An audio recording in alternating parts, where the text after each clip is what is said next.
ನಮಸ್ಕಾರ ಸ್ನೇಹಿತರೆ, ನಾನು ನಿಮ್ಮ ಹರೀಶ್. ದೇಶದ ಭವಿಷ್ಯ ಎನಿಸಿಕೊಂಡಿರುವ ಲಕ್ಷಾಂತರ ಯುವಜನತೆಯ ಕಣ್ಣೀರಿನ ಧ್ವನಿ ಇಂದು ಭಾರತದ ರಾಜಧಾನಿ ದೆಹಲಿಯಲ್ಲಿ ಕ್ರಾಂತಿಯ ಜ್ವಾಲೆಯಾಗಿ ಮಾರ್ಪಟ್ಟಿದೆ. ಹೌದು ಸ್ನೇಹಿತರೆ, ದೇಶಾದ್ಯಂತ ಭಾರಿ ಚರ್ಚೆಗೆ ಕಾರಣವಾಗಿರುವ ನೀಟ್ ಪೇಪರ್ ಲೀಕ್ ಹಗರಣ ಹಾಗೂ ರಾಷ್ಟ್ರೀಯ ಪರೀಕ್ಷಾ ಸಂಸ್ಥೆಯ NTA ಬೇಜವಾಬ್ದಾರಿತನದ ವಿರುದ್ಧ ಲಡಾಖ್ನ ಕ್ರಾಂತಿಕಾರಿ ಸಾಮಾಜಿಕ ಕಾರ್ಯಕರ್ತ ಸೋನಂ ವಾಂಗ್ಚುಕ್ ನಡೆಸುತ್ತಿರುವ ಹೋರಾಟ ಈಗ ತೀವ್ರ ಸ್ವರೂಪ ಪಡೆದುಕೊಂಡಿದೆ. ಜಂತರ್ ಮಂತರ್ನಲ್ಲಿ ವಿದ್ಯಾರ್ಥಿಗಳ ಜೊತೆಗೂಡಿ ಅವರು ಕೈಗೊಂಡಿರುವ ಸತ್ಯಾಗ್ರಹ ಇಡೀ ದೇಶದ ಗಮನ ಸೆಳೆದಿದೆ. ಏನಿದು ಸೋನಂ ವಾಂಗ್ಚುಕ್ ಅವರ ನೀಟ್ ಹೋರಾಟ? ಶಿಕ್ಷಣ ವ್ಯವಸ್ಥೆಯ ಶುದ್ಧೀಕರಣಕ್ಕಾಗಿ ಅವರ ಬೇಡಿಕೆಗಳೇನು? ದೆಹಲಿಯ ಜಂತರ್ ಮಂತರ್ನಿಂದ ಸಂಸತ್ತಿನವರೆಗೆ ಸದ್ದು ಮಾಡುತ್ತಿರುವ ಈ ಮಹಾ ಹೋರಾಟದ ಸಂಪೂರ್ಣ ವಿವರಣ ಇಲ್ಲಿದೆ ನೋಡಿ. ವರ್ಷವಿಡೀ ಹಗಲಿರುಳೆನ್ನದೆ ಕಷ್ಟಪಟ್ಟು ಓದುವ ಬಡ ಮತ್ತು ಮಧ್ಯಮ ವರ್ಗದ ವಿದ್ಯಾರ್ಥಿಗಳ ಕನಸುಗಳಿಗೆ ಒಂದೇ ಒಂದು ಪ್ರಶ್ನೆ ಪತ್ರಿಕೆ ಸೋರಿಕೆಯ ದಂಧೆ ಮಾರಕವಾಗಿ ಪರಿಣಮಿಸಿದೆ. ನೀಟ್ ಪರೀಕ್ಷೆಯ ದಿನದಿಂದಲೇ ಆರಂಭವಾದ ಅಕ್ರಮಗಳ ಸರಪಳಿ, ಗ್ರೇಸ್ ಮಾರ್ಕ್ಸ್ ಹಂಚಿಕೆ ಮತ್ತು ಲಕ್ಷಾಂತರ ರೂಪಾಯಿಗೆ ಪೇಪರ್ ಮಾರಾಟದ ಆರೋಪಗಳು ಇಂದು ಲಕ್ಷಾಂತರ ವೈದ್ಯಕೀಯ ಆಕಾಂಕ್ಷೆಗಳನ್ನು ಬೀದಿಗೆ ತಂದಿವೆ. ದೇಶಕ್ಕೆ ಗುಣಮಟ್ಟದ ವೈದ್ಯರನ್ನು ನೀಡಬೇಕಾದ ಪರೀಕ್ಷಾ ವ್ಯವಸ್ಥೆಯೇ ಭ್ರಷ್ಟಾಚಾರದ ಕೂಪವಾಗಿದೆ ಎಂಬ ಆಕ್ರೋಶ ಗಟ್ಟಿಯಾಗಿದೆ. ಪ್ರತಿ ವರ್ಷ ಪರೀಕ್ಷೆ ಬರೆಯುವ ಲಕ್ಷಾಂತರ ಯುವಕರ ಭವಿಷ್ಯದ ಜೊತೆ ಆಟವಾಡುತ್ತಿರುವ NTA ಹಾಗೂ ಶಿಕ್ಷಣ ಇಲಾಖೆಯ ನಿರ್ಲಕ್ಷ್ಯವೇ ಈ ಮಹಾ ಆಕ್ರೋಶಕ್ಕೆ ಮೂಲ ಕಾರಣ. ಯಾವಾಗಲೂ ಲಡಾಖ್ನ ಗಡಿ ರಕ್ಷಣೆ ಹಾಗೂ ಹಿಮನದಿಗಳ ಸಂರಕ್ಷಣೆಗಾಗಿ ಧ್ವನಿ ಎತ್ತುತ್ತಿದ್ದ 3 ಇಡಿಯಟ್ಸ್ ಖ್ಯಾತಿಯ ಸೋನಂ ವಾಂಗ್ಚುಕ್ ಈ ಬಾರಿ ಭಾರತದ ಯುವ ಜನತೆಯ ಶಿಕ್ಷಣದ ಹಕ್ಕಿಗಾಗಿ ಬೀದಿಗಿಳಿದಿದ್ದಾರೆ. ದೇಶದ ಶಿಕ್ಷಣದ ವ್ಯವಸ್ಥೆ ಹಾಳಾದರೆ ದೇಶದ ಭವಿಷ್ಯವೇ ನಾಶವಾಗುತ್ತದೆ ಎಂದು ಎಚ್ಚರಿಸಿರುವ ವಾಂಗ್ಚುಕ್ ದೆಹಲಿಯ ಜಂತರ್ ಮಂತರ್ನಲ್ಲಿ ಅನಿರ್ದಿಷ್ಟಾವಧಿ ಸತ್ಯಾಗ್ರಹ ಆರಂಭಿಸಿದ್ದಾರೆ. ಅವರ ಬೆಂಬಲಕ್ಕೆ ದೇಶದ ಮೂಲೆ ಮೂಲೆಗಳಿಂದ ವಿದ್ಯಾರ್ಥಿ ಸಂಘಟನೆಗಳು, ಯುವಕರು ಮತ್ತು ಪೋಷಕರು ಧಾವಿಸಿ ಬಂದಿದ್ದಾರೆ. ನಮಗೆ ಭರವಸೆಗಳೆಲ್ಲ ವ್ಯವಸ್ಥೆಯ ಸಂಪೂರ್ಣ ಬದಲಾವಣೆ ಬೇಕು ಎಂದು ವಾಂಗ್ಚುಕ್ ಕೇಂದ್ರ ಸರ್ಕಾರಕ್ಕೆ ನೇರ ಸವಾಲು ಎಸೆದಿದ್ದಾರೆ. ಹೌದು ಸ್ನೇಹಿತರೆ, ವಾಂಗ್ಚುಕ್ ಅವರ ಈ ಹೋರಾಟ ಕೇವಲ ಜಂತರ್ ಮಂತರ್ಗೆ ಮಾತ್ರ ಸೀಮಿತವಾಗಿಲ್ಲ. ಸಂಸತ್ತಿನ ಒಳಗೂ ಮತ್ತು ಹೊರಗೂ ಈ ನೀಟ್ ಧ್ವನಿ ಭಾರೀ ತಳ್ಳನ ಸೃಷ್ಟಿಸಿದೆ. ಜನಪ್ರತಿನಿಧಿಗಳು ಈ ಬಗ್ಗೆ ಉತ್ತರಿಸಲೇಬೇಕಾದ ಒತ್ತಡಕ್ಕೆ ಸಿಲುಕಿದ್ದಾರೆ. ಸಂಸತ್ ಅಧಿವೇಶನ ನಡೆಯುತ್ತಿರುವ ಬೆನ್ನಲ್ಲೇ ಈ ಪ್ರತಿಭಟನೆ ಸಂಸತ್ ಭವನದ ಕಡೆಗೆ ಕಾಲಿಡದಂತೆ ತಡೆಯಲು ದೆಹಲಿ ಪೊಲೀಸರು ಭಾರೀ ಬಂದೋಬಸ್ತ್ ಕೈಗೊಂಡಿದ್ದಾರೆ. ಪ್ರತಿಭಟನಾಕಾರರು ಸಂಸತ್ ಭವನಕ್ಕೆ ಮುತ್ತಿಗೆ ಹಾಕುವ ಸಾಧ್ಯತೆ ಇರುವ ಹಿನ್ನೆಲೆಯಲ್ಲಿ ಇಡೀ ದೆಹಲಿಯಲ್ಲಿ ಹೈ ಅಲರ್ಟ್ ಘೋಷಿಸಲಾಗಿದೆ. ಜಂತರ್ ಮಂತರ್ ಸುತ್ತಲೂ ಬ್ಯಾರಿಕೇಡ್ಗಳನ್ನು ಹಾಕಿ ಸಂಪೂರ್ಣ ಕಾಕಿ ಕೋಟೆಯನ್ನಾಗಿ ಮಾಡಲಾಗಿದೆ. ಯಾವುದೇ ಅಹಿತಕರ ಘಟನೆ ನಡೆಯದಂತೆ ಅರಸೇನಾ ಪಡೆಗಳನ್ನು ನಿಯೋಜಿಸಲಾಗಿದೆ. ಇನ್ನೊಂದೆಡೆ ಸುಪ್ರೀಂ ಕೋರ್ಟ್ ನಲ್ಲಿ ನಡೆಯುತ್ತಿರುವ ವಿಚಾರಣೆಗಳಲ್ಲಿ ಇಡೀ ದೇಶದ ಕಣ್ಣು ನೆಟ್ಟಿದ್ದು ವಾಂಗ್ಚುಕ್ ಅವರ ಈ ಹೋರಾಟ ಸರ್ಕಾರದ ಮೇಲಿನ ಒತ್ತಡವನ್ನು ದ್ವಿಗುಣಗೊಳಿಸಿದೆ. ಸೋನಂ ವಾಂಗ್ಚುಕ್ ಅವರ ಈ ಸತ್ಯಾಗ್ರಹಕ್ಕೆ ದೇಶದ ವಿವಿಧ ರಾಜಕೀಯ ಪಕ್ಷಗಳು, ನಾಗರಿಕ ಸಮಾಜ ಮತ್ತು ಪ್ರಮುಖ ಚಿಂತಕರು ಬೆಂಬಲ ಸೂಚಿಸಿದ್ದಾರೆ. ನೀಟ್ ಹಗರಣವನ್ನು ಮುಂದಿಟ್ಟುಕೊಂಡು ವಿಪಕ್ಷಗಳು ಸರ್ಕಾರದ ವಿರುದ್ಧ ವಾಗ್ದಾಳಿ ನಡೆಸಿವೆ.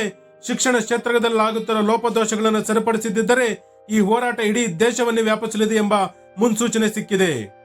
ಇಷ್ಟಕ್ಕೂ ಸೋನಂ ವಾಂಗ್ಚುಕ್ ಅವರು ಉಪವಾಸ ಸತ್ಯಾಗ್ರಹವನ್ನ ಯಾಕೆ ಪ್ರಾರಂಭ ಮಾಡಿದ್ರು ಅಂತ ನೋಡೋದಾದ್ರೆ, ನೀಟ್ ಪರೀಕ್ಷೆಯಲ್ಲಿ ಆಗಿರುವಂತಹ ಅಕ್ರಮಗಳು ಮತ್ತು ಪೇಪರ್ ಲೀಕ್ ಆದ ಹೊಣೆಯನ್ನ ಹೊತ್ತು ದೇಶದ ಶಿಕ್ಷಣ ಸಚಿವರಾಗಿರುವಂತಹ ಧರ್ಮೇಂದ್ರ ಪ್ರಧಾನ್ ಅವರು ರಾಜೀನಾಮೆ ನೀಡಬೇಕಂತೇಳಿ ಮೊದಲಿಗೆ ಇವರು ಉಪವಾಸ ಸತ್ಯಾಗ್ರಹವನ್ನ ಪ್ರಾರಂಭ ಮಾಡಿದ್ರು. ಅದು 21 ದಿನವಾದರೂ ಕೂಡ ಯಾವುದೇ ಜನಪ್ರತಿನಿಧಿಗಳಾಗ್ಲಿ ಅಥವಾ ಅಧಿಕಾರಿಗಳಾಗ್ಲಿ ಬಂದು ಸೋನಂ ವಾಂಗ್ಚುಕ್ ಅವರನ್ನ ಮಾತನಾಡೋದಾಗ್ಲಿ ಅಥವಾ ಉಪವಾಸ ಸತ್ಯಾಗ್ರಹವನ್ನ ಕೈ ಬಿಡೋದಾಗ್ಲಿ ಅವರಿಗೆ ಯಾರೂ ಹೇಳಲಿಲ್ಲ. ಆದ್ದರಿಂದ ಅವರ ಉಪವಾಸ ಸತ್ಯಾಗ್ರಹ ಮುಂದುವರಿಸಿದ್ದರು. ಅವರ ದೇಹದಲ್ಲಿ ದಿನದಿಂದ ದಿನಕ್ಕೆ ಶುಗರ್ ಲೆವೆಲ್ ಮತ್ತೆ BP ಅದು ಕ್ಷೀಣಿತಾ ಬರ್ತಿತ್ತು. ಅವರ ದೇಹದಲ್ಲಿ ಒಂದೊಂದು ಅಂಗವೇ ಕ್ಷೀಣಿಸುವ ಮಟ್ಟಕ್ಕೆ ಬಂದಾಗ ಆರೋಗ್ಯ ಸ್ಥಿತಿ ಏರುಪೇರಾದಂತ ಸಂದರ್ಭದಲ್ಲಿ ಅವರನ್ನ ವಿಧಿ ಇಲ್ಲದೆ ಬಲವಂತವಾಗಿ ಅಲ್ಲಿನ ಪೊಲೀಸ್ ಇಲಾಖೆ ಅವರನ್ನು ಹತ್ತಿರದ ಸರ್ಕಾರಿ ಆಸ್ಪತ್ರೆಗೆ ಸೇರಿಸಿದರು. ಆದರೆ ಅವರು ಆಸ್ಪತ್ರೆಯಲ್ಲಿ ಇದ್ದು ಕೂಡ ಉಪವಾಸ ಸತ್ಯಾಗ್ರಹವನ್ನ ಮುಂದುವರಿಸಿದ್ದಾರೆ.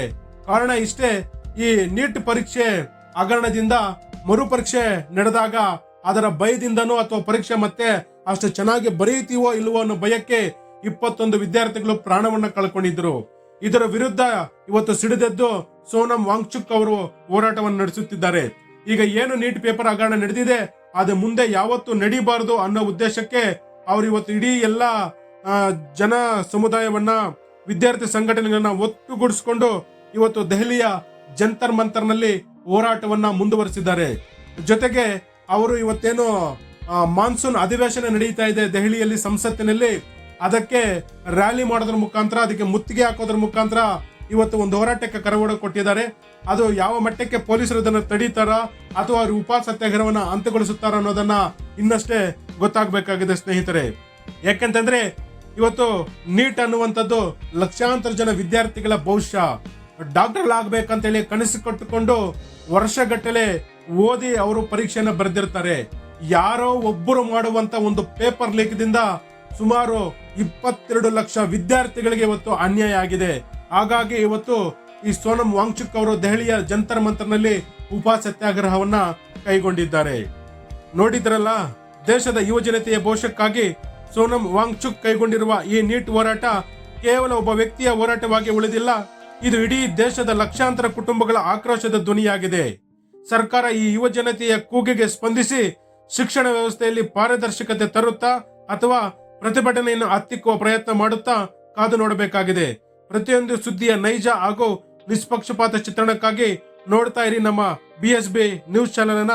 ಇದು ಇವತ್ತಿನ ವಿಡಿಯೋ ಸ್ನೇಹಿತರೆ. ಈ ಹಗರಣದ ಬಗ್ಗೆ ತಮಗೇನು ಅನ್ಸುತ್ತೆ ಅನ್ನೋದನ್ನ ಕಾಮೆಂಟ್ ಮಾಡಿ ತಿಳಿಸಿ.